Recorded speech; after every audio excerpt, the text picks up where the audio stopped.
নমস্কার বন্ধুরা, কেমন আছেন সবাই? আশা করি ভালো আছেন। আমি সুস্মিতা চলে এসেছি আবারও একটি নতুন রেসিপি নিয়ে। আজ বানাবো ওলের মালাইকারি। এটা একটা অন্যরকম রেসিপি, ওলের মালাইকারি। চলুন তাহলে দেখে নিই কী করে বানায় আর বানাতে কি কি নিয়েছি।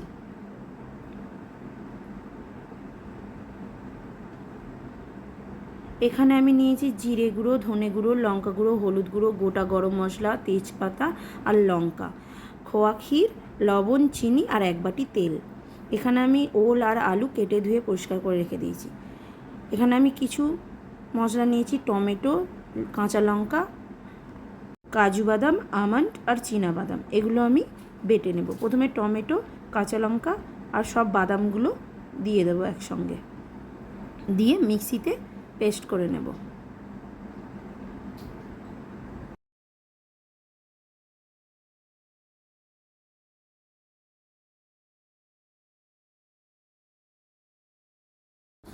এখানে আমি অল্প একটু নারকেল কোড়া, অল্প একটু নারকেলের দুধ আর সেই বাদাম টমেটোর পেস্টটা নিয়ে নিয়েছি।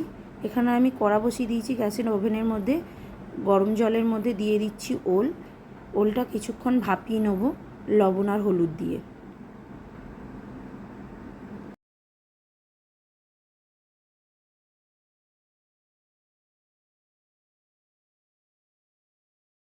ওলটা ভাপানো হয়ে গেছে, এবার জল ঝরিয়ে নেব।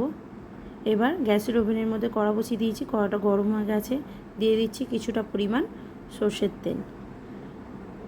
এবার আলু আর ওল ভালোভাবে ভেজে নেব। প্রথমে আলুগুলো দিয়ে ভেজে নেব, তারপর ওল ভাজবো।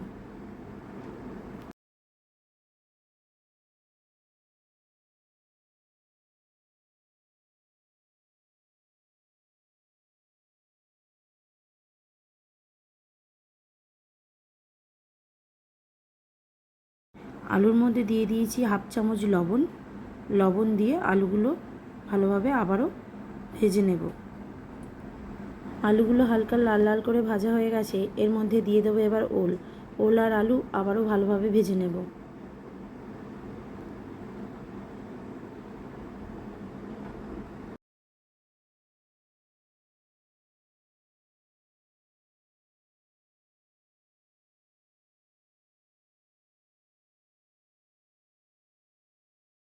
এবার ওল আর আলুর মধ্যে দিয়ে দেবো হাফ চামচ হলুদ গুঁড়ো। হলুদ গুঁড়ো দিয়ে ওল আর আলুটাকে আবারও ভালোভাবে ভেজে নেব।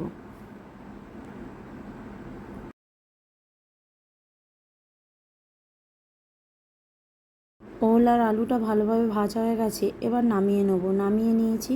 এবার ওই কড়ার মধ্যে কিছুটা পরিমাণ তেল রয়েছে, আবারও একটু তেল দিয়ে দিলাম।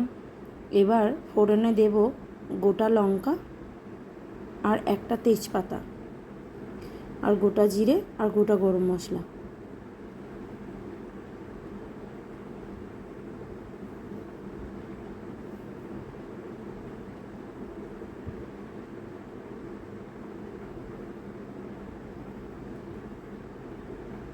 ফোড়নটা ভালোভাবে ভাজা হয়ে গেছে, এবার এর মধ্যে দিয়ে দেব টমেটো, কাঁচা লঙ্কা আর বাদামের পেস্টটা।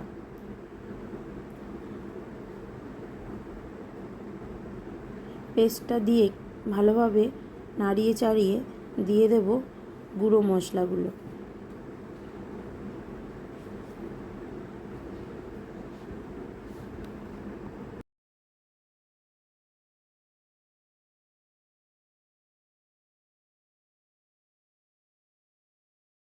পেস্টটা দিয়ে কিছুক্ষণ কষিয়ে নিয়েছি, এর মধ্যে দিয়ে দিচ্ছি এবার গুঁড়ো মশলা, যেমন লঙ্কা গুঁড়ো দিয়ে দিচ্ছি, জিরের গুঁড়ো, ধনের গুঁড়ো, হলুদ গুঁড়ো দিয়ে আবারও ভালো করে সব কিছু একসঙ্গে কষিয়ে নেব।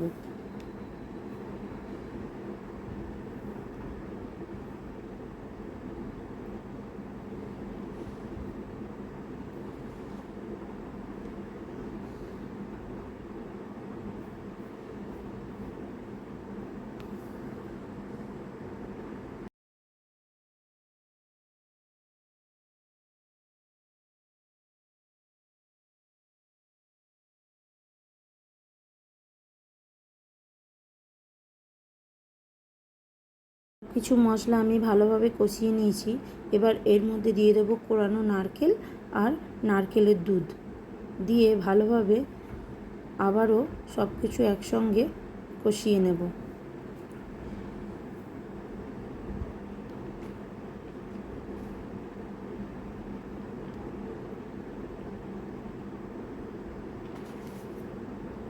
আর এর মধ্যে দিয়ে দেব অল্প পরিমাণ লবণ।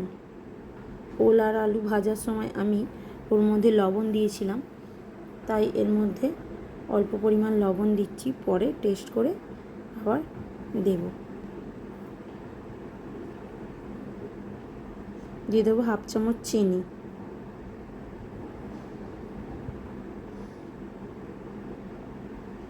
এবার সব কিছু ভালো করে মিশিয়ে নিয়ে গ্রেভিটা ফুটে গেছে। এবার এর মধ্যে আমি দিয়ে দেবো ওল আর আলু ভাজা। ওল আর আলু ভাজাটা দিয়ে ভালো করে কষিয়ে নেব।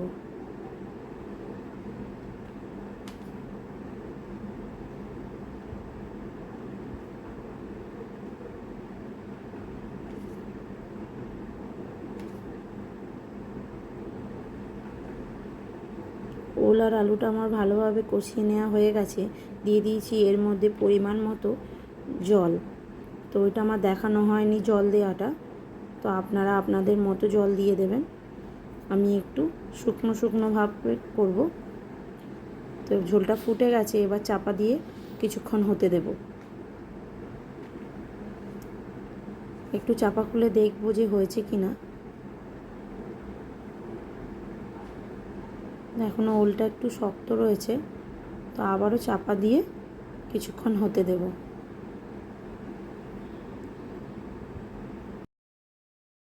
এবার দেখে নেব সব কিছু ভালোভাবে সেদ্ধ হয়ে গেছে কি না।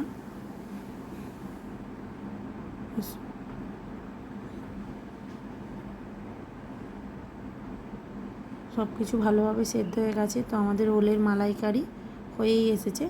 ওপর দিয়ে দিয়ে দেবো খোয়া ক্ষীর, 1/2 চামচ পরিমাণ ঘি দিয়ে ভালো করে সব কিছু একসঙ্গে মিশিয়ে নেব।